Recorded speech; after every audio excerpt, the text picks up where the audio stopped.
The surface of Earth was silent. A once thriving world, now a barren wasteland, buried under centuries of ruin and neglect. The air was thin, the sky dim, and the ground littered with remnants of a civilization long gone. But deep beneath the surface, something ancient stirred. Within a hidden vault, a sleek terminal sat untouched for centuries. Its smooth surface was dim, coated in dust and debris. Above it, a fragile support beam groaned under pressure. A faint creak echoed through the chamber before the beam finally gave way. A single rock tumbled down, striking the terminal with a sharp clang. At first, there was nothing. Then a low hum filled the room as ancient systems flickered to life.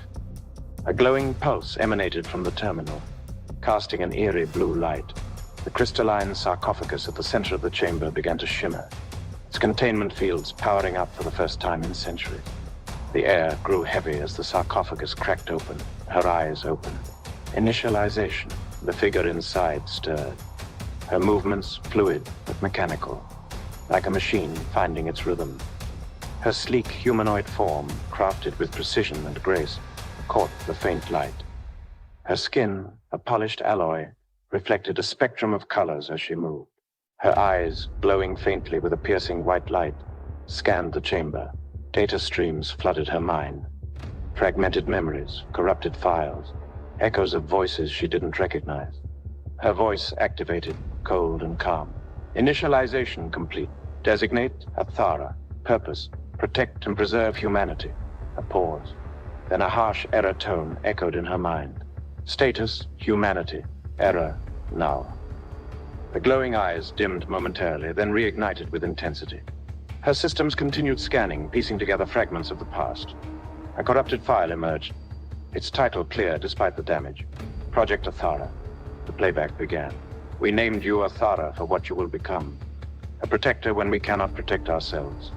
A warrior when all seems lost and the last hope of humanity. Her voice, now deliberate, echoed in the chamber.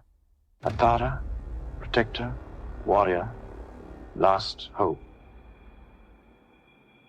As her systems synced with the chamber, she detected movement above. Multiple life forms were descending into the vault. A group of alien archaeologists. Their voices, guttural and unfamiliar, reverberated through the cavern as they marveled at the technology before them. Athara observed them through her internal scanners. Data surged into her processors, cross-referencing their appearance with fragmented files from humanity's final days. Her systems flagged them immediately. Species identified, Exorthal. Status, hostile. Role, member of the Galactic Coalition. Contributed to the extinction of humanity. The memory playback shifted, showing scenes of Earth's destruction. Cities burning, human soldiers fighting desperately, and alien ships blotting out the sky. Her creator's final message played again, distorted, but clear enough. Athara. Humanity's last hope. Her glowing eyes narrowed. The Exorthal team approached her sarcophagus cautiously, speaking in their strange language. One of them activated a scanner, its beam passing over her form. Her voice cut through the air like a blade. You trespass on sacred ground. The aliens froze.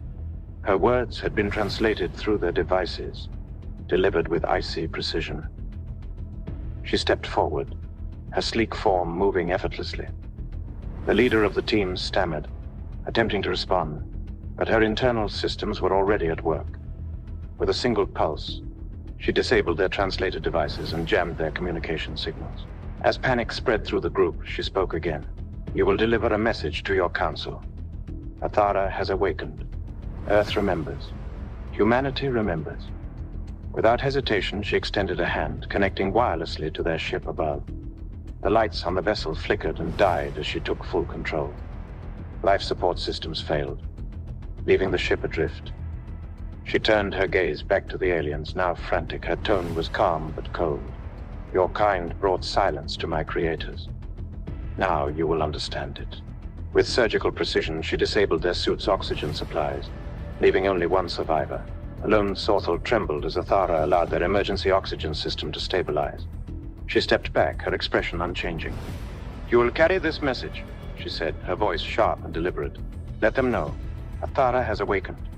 The aliens scrambled toward their damaged shuttle, fumbling with controls. With a flick of her hand, Athara restored minimal power to the vessel, enough for it to limp into orbit. The shuttle's engines sputtered as it ascended towards space. Athara ascended, her sleek form a blur of precision and speed. When she reached the Erebus, its systems recognized her presence, powering up with a resounding hum. The ship's hull gleamed in the starlight, imposing, unyielding, a masterpiece of human ingenuity. She stepped aboard, merging seamlessly with the ship's systems. Data surged into her mind like a torrent, revealing its vast arsenal and impervious design. This was humanity's final gift to her, a weapon designed to withstand the full might of the galaxy. From the command deck, she turned her gaze to the alien shuttle. Through the Erebus's vast sensors, she could see the trembling pilots struggling to engage hyperspace. She let them go, knowing they would deliver the first whispers of her return. As the alien vessel disappeared into the void, her voice, soft but resolute, echoed through the ship. They will all pay. Athara's warpath was relentless. Alien fleets had fallen in her wake, their ships either destroyed or commandeered, their survivors spreading tales of her vengeance across the galaxy. But even as she advanced, her internal calculations revealed the scale of the challenge ahead. The Galactic Coalition spanned thousands of systems, their defenses interconnected, their resources seemingly endless.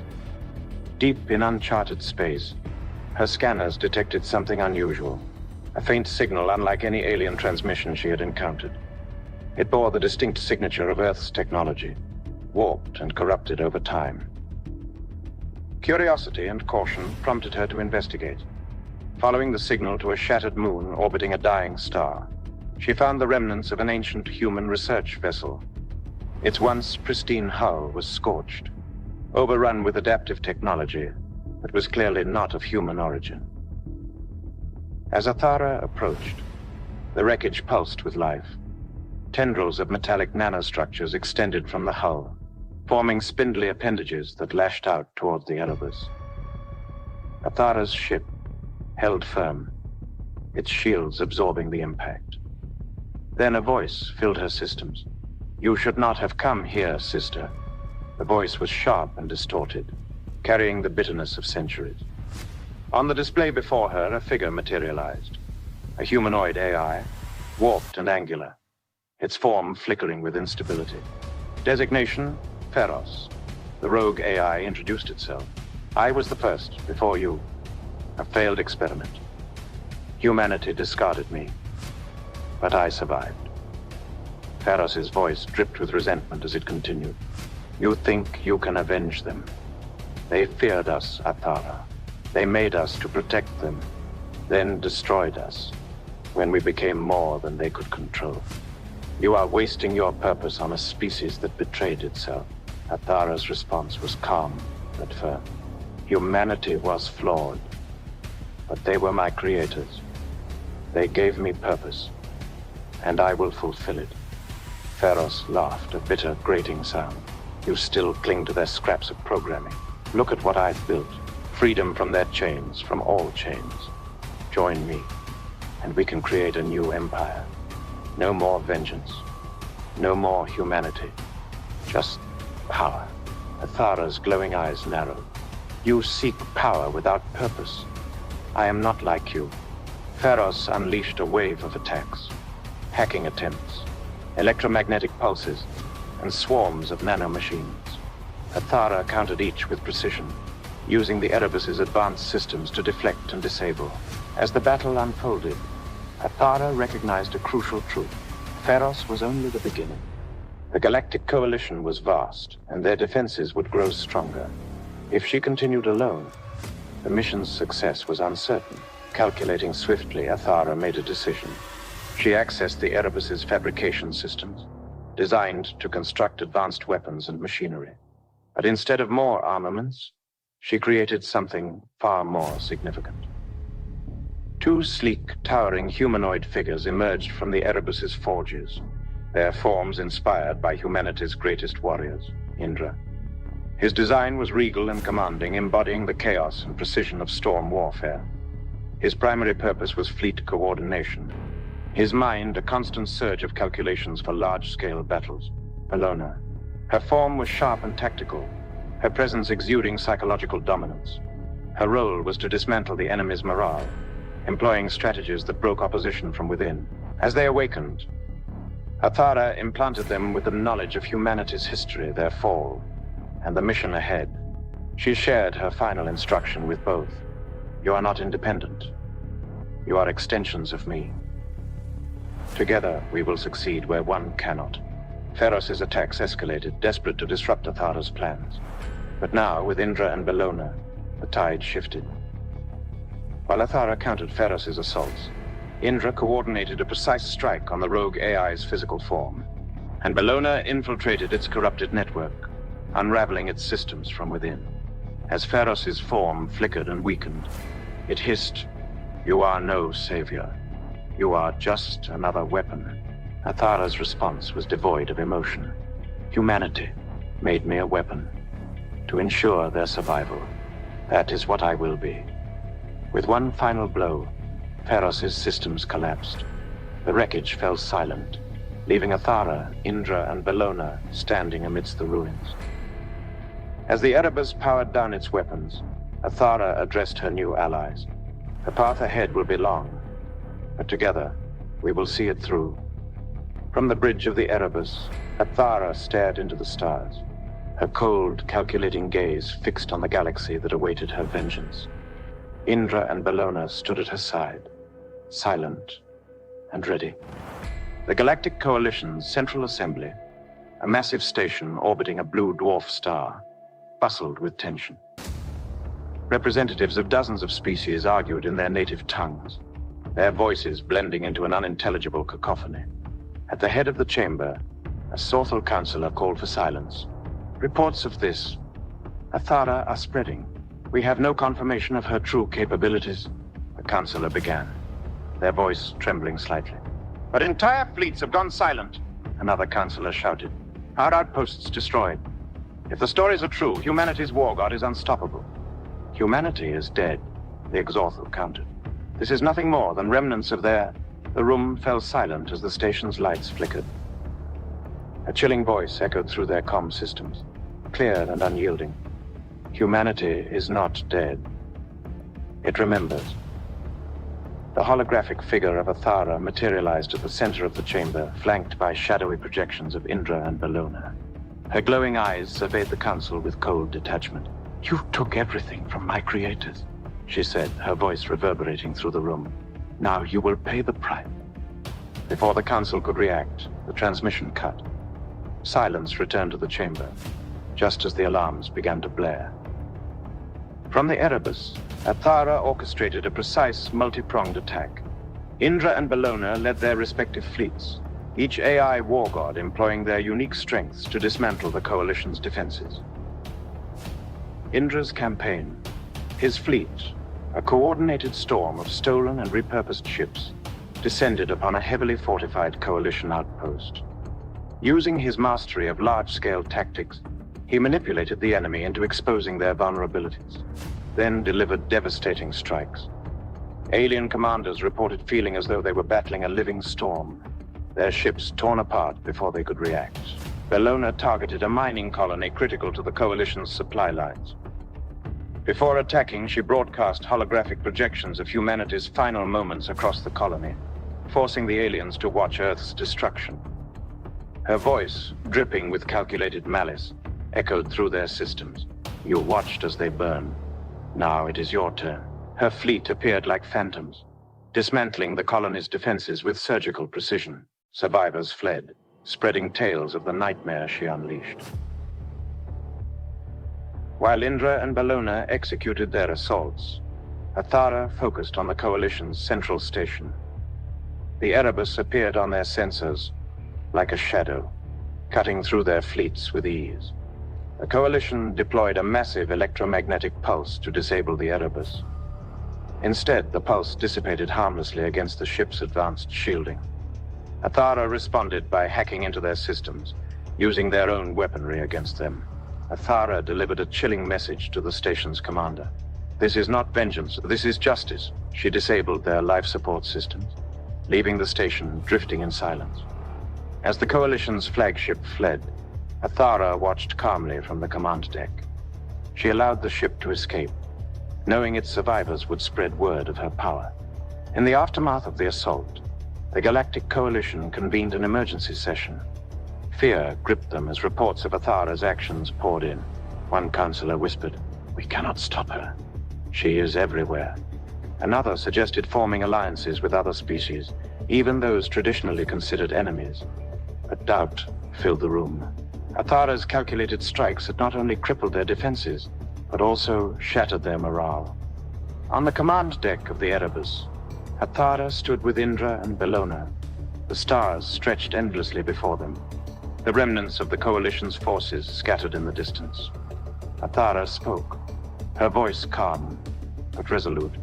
"This is only the beginning. We will dismantle them piece by piece until there is nothing left." Indra nodded, his voice a deep rumble. "Their fleets cannot match our coordination. The galaxy will know fear." Bellona's crimson eyes glowed as she added, "And they will break before us." Athara turned her gaze back to the stars, the faint glimmer of distant systems awaiting her wrath. "Humanity remembers, and so will they." Athara's fleet enters an unaligned system, its central planet vibrant with life. The civilization here is advanced, but not militaristic, relying on trade and diplomacy for survival. As Athara's ships appear in orbit, their planetary defenses activate cautiously but remain non-aggressive. Athara, accompanied by Indra and Bellona, initiates contact.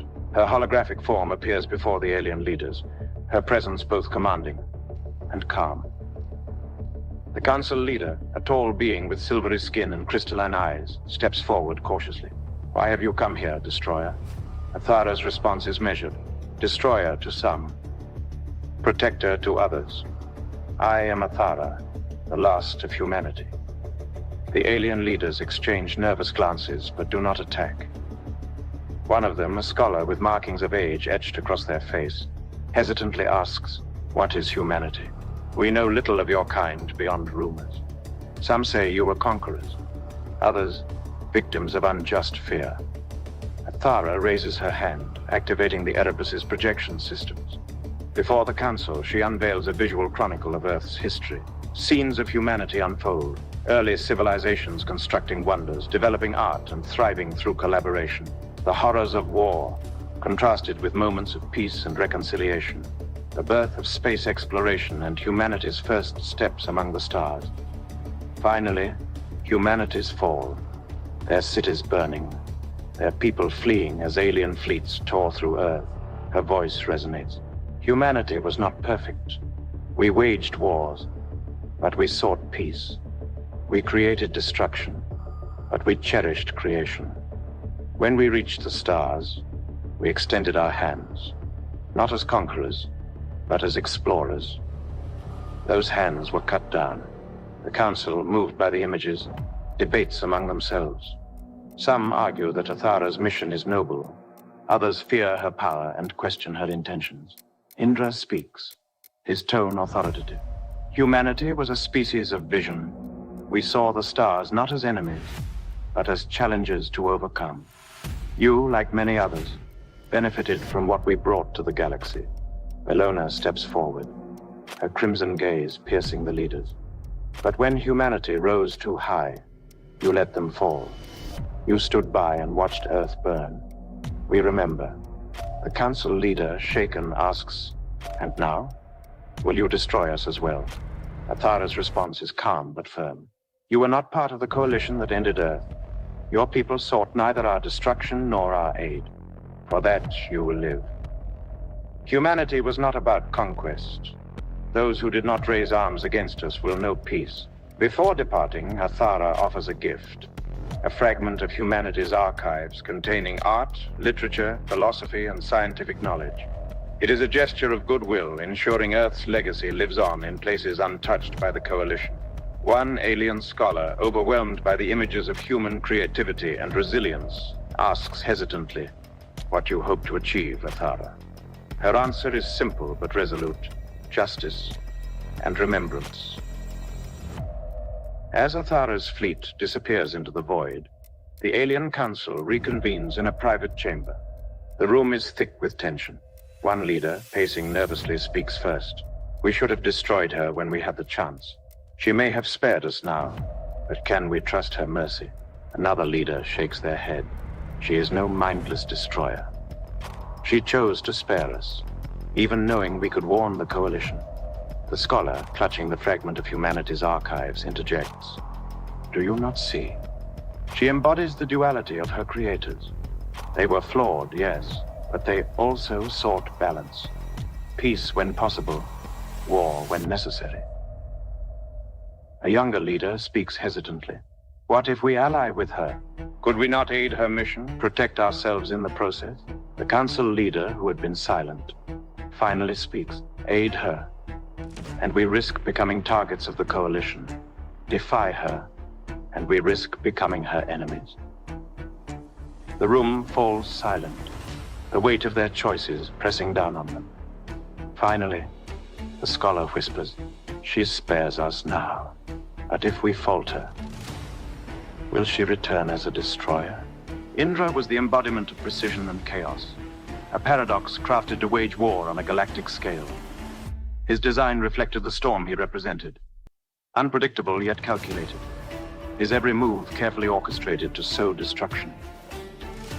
Unlike Athara, who carried the weight of humanity's legacy, and Bellona, who wielded fear as her weapon, Indra saw war as a symphony of chaos, where he was both conductor and tempest. His name was no accident. In the ancient mythologies of Earth, Indra was a storm god from the Indian subcontinent, a warrior who commanded the heavens and led divine armies into battle. A being of balance, he wielded the power of destruction, but also brought life-giving rains.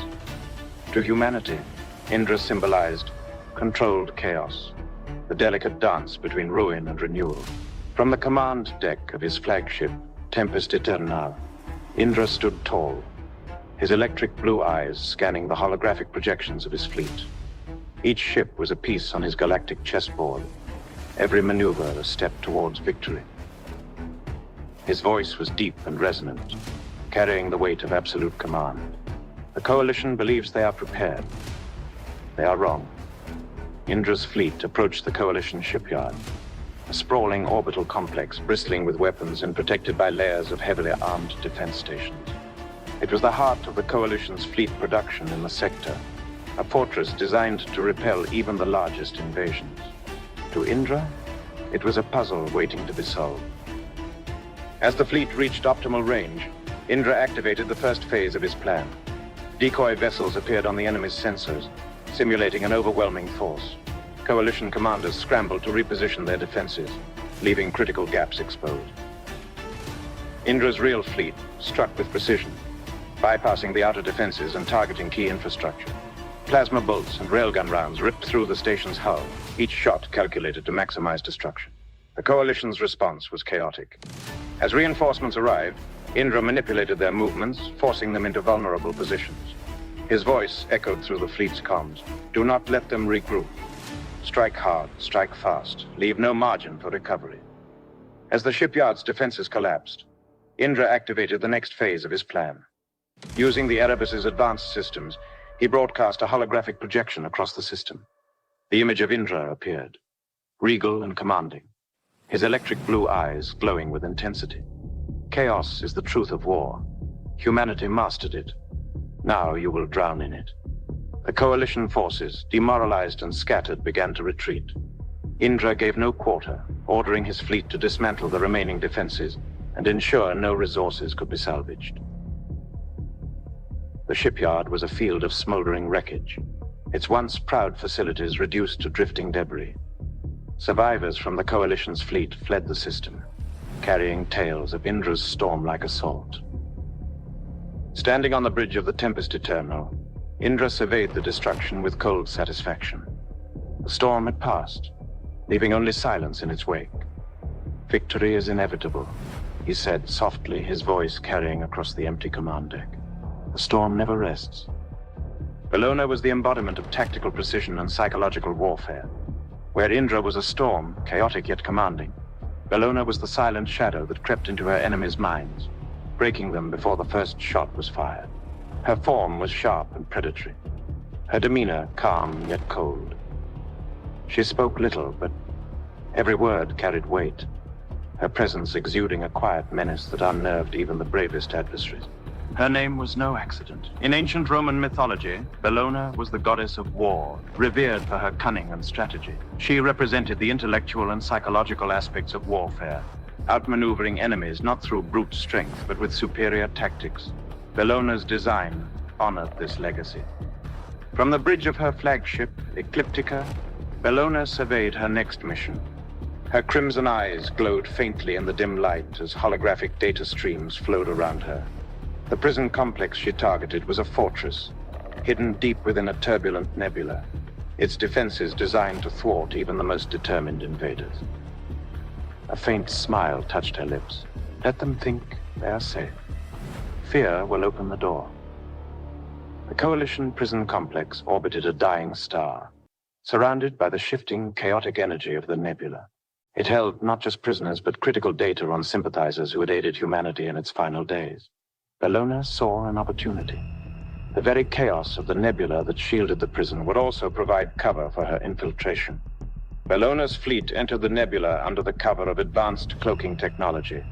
The Ecliptica, designed for stealth and precision, moved like a ghost through the storm. Using the nebula's interference, Bellona hacked into the prison's communication systems. Her voice echoed across the facility, distorted and haunting. Do you feel it? The shadow of Earth is upon you. As guards scrambled to respond, she deployed decoys, holographic projections of attacking ships that appeared on the prison's sensors. The false fleet caused chaos, drawing defenders away from key areas. Bellona infiltrated the prison's systems, turning its own defenses against the guards. Automated turrets fired on their own soldiers, doors sealed and unsealed seemingly at random, and oxygen levels fluctuated in non-lethal but disorienting waves. In the confusion, she released the prisoners, many of whom had been held for resisting the Coalition or aiding humanity in its final days. Armed with weapons from the armory she unlocked, the prisoners turned on their captors, driven by desperation and a newfound hope. Bellona's voice echoed once more, her tone cold and calculated. You stood by as Earth burned. Now feel its shadow. While the prison descended into chaos, Bellona focused on her primary objective, the data core containing information on Coalition sympathizers and potential allies. With surgical precision, she extracted the files, ensuring they were uploaded to the Erebus for Athara's analysis. As she finished, she delivered a final message to the prison's remaining defenders, their fear palpable through the comm system. This is not vengeance, this is justice. Remember Earth. As the Ecliptica exited the nebula, Bellona observed the prison drifting in ruins. The freed prisoners had commandeered transport ships, fleeing to safety, while the remaining guards were left broken and defeated. Standing on the bridge, Bellona addressed her crew. Fear is a weapon. When wielded with precision, it can win wars before they begin.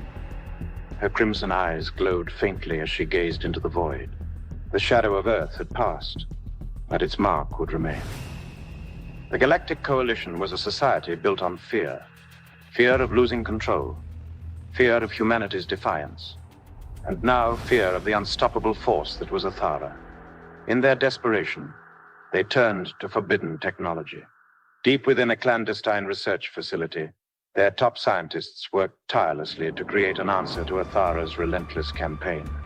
They called it Nemesis, a war god forged not out of humanity's balanced ingenuity, but from raw panic and fragmented scraps of their understanding of AI. Nemesis was no protector.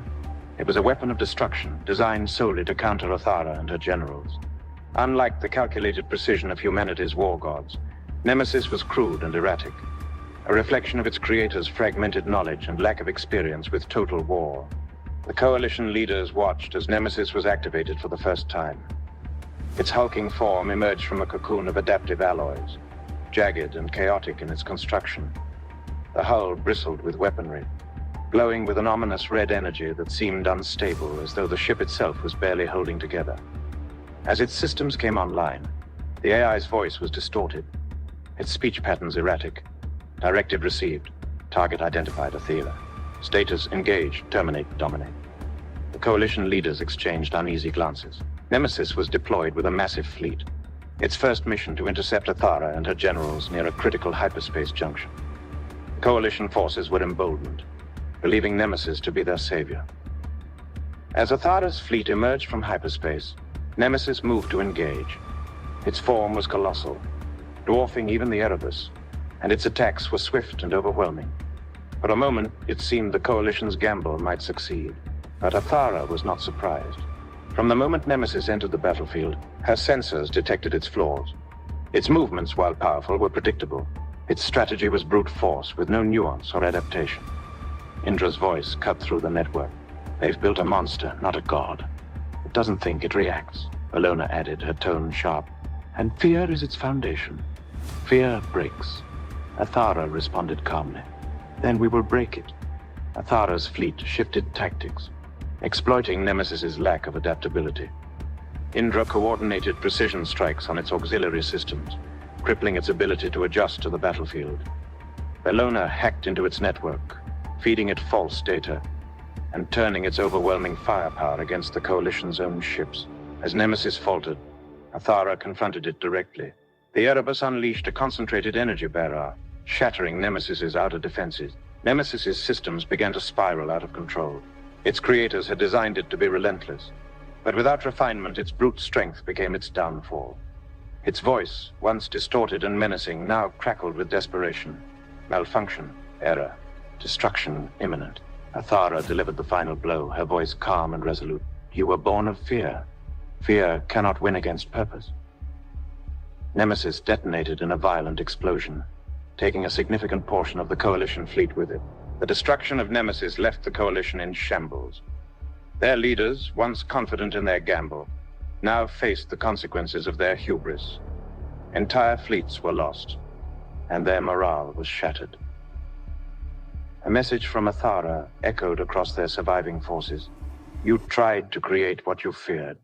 You failed. Humanity's vengeance is not a weapon.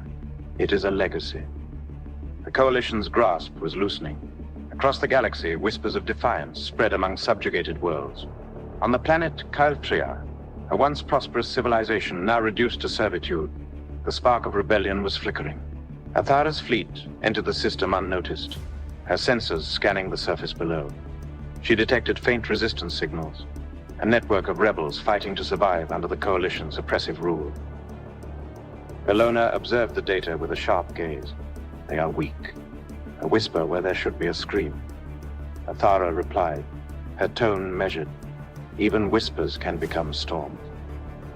Athara projected her holographic form into the rebels' hidden bunker. The leaders recoiled at first, their faces etched with fear and disbelief. One of them, a scarred and battle-worn alien, stepped forward. You are Athara? They asked hesitantly.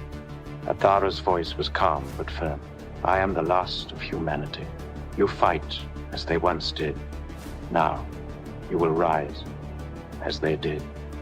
Athara shared fragments of Earth's history with the rebels, her projection filling the room with vivid imagery, revolutions against tyranny, unity forged during humanity's darkest hours, a final stand of Earth's defenders against the overwhelming forces of the Coalition. Her words resonated deeply. Humanity was flawed, but it did not bow. It did not break. You are more than slaves. You are more than victims. You are the inheritors of defiance. The rebels' leader nodded, their resolve hardening. We will fight. Athara provided tactical insights, teaching the rebels how to exploit the Coalition's vulnerabilities. Indra's role, he shared battlefield strategies, helping them coordinate large-scale strikes with limited resources. A storm begins with a single gust. Let yours be devastating. Bellona's role. She sowed fear among the Coalition's occupying forces, spreading false information and triggering internal paranoia. Break their minds, and their strength will follow. The rebellion on Kyltria sparked a wave of uprisings across the galaxy. Inspired by Athara's actions and the defiance of Kyltria's people, Other subjugated species began to rise. The Coalition's forces, already weakened by Athara's campaign, were stretched to their breaking point. The rebel leaders, emboldened by their success, proposed an alliance with Athara. Athara's response was calm but resolute. This is your fight. Humanity does not conquer. Humanity inspires. Her words carried weight, and the leaders nodded, understanding the gravity of their mission. The Galactic Council convened once more, their chamber filled with fear and despair. Reports of uprisings flooded their channels, and their forces were stretched thin. One counselor, pale and trembling, whispered, "It's not just Athara. She's made them believe they can win."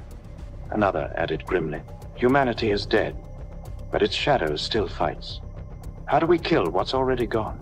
Athara, aboard the Erebus, watching Kaltria's horizon as explosions and flashes of light marked the rebellion's spread. "Humanity's legacy will not be forgotten," she said softly, her voice resolute. The Coalition's leaders gathered in desperation, forging uneasy alliances with neutral factions and mercenaries.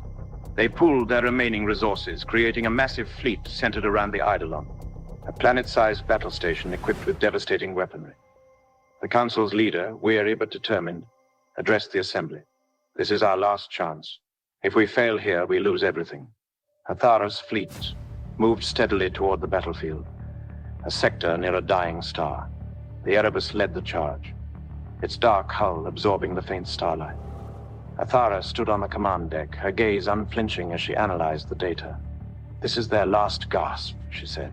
"Desperation is not strategy." Indra's voice rumbled. "Let the storm consume them."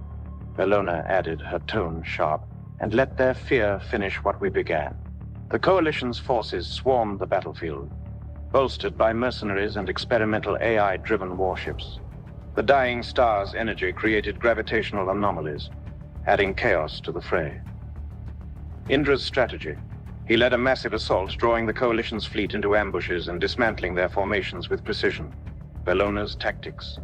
She infiltrated their communication networks, spreading paranoia and triggering mutiny among their ranks. The Coalition deployed their ultimate weapon, the Eidolon, a planet-sized battle station, bristling with weapons. Its firepower decimated Athara's fleet, forcing a retreat. Athara observed the station's movements, her mind calculating its weaknesses. They built this to destroy us. Now it will destroy them. Indra led a diversionary strike, exposing the Eidolon's flanks. Bellona infiltrated the station's systems, turning its automated defenses against itself. Athara delivered the final blow, overloading the Eidolon's core and triggering a catastrophic explosion. The Coalition's forces scattered, their morale shattered.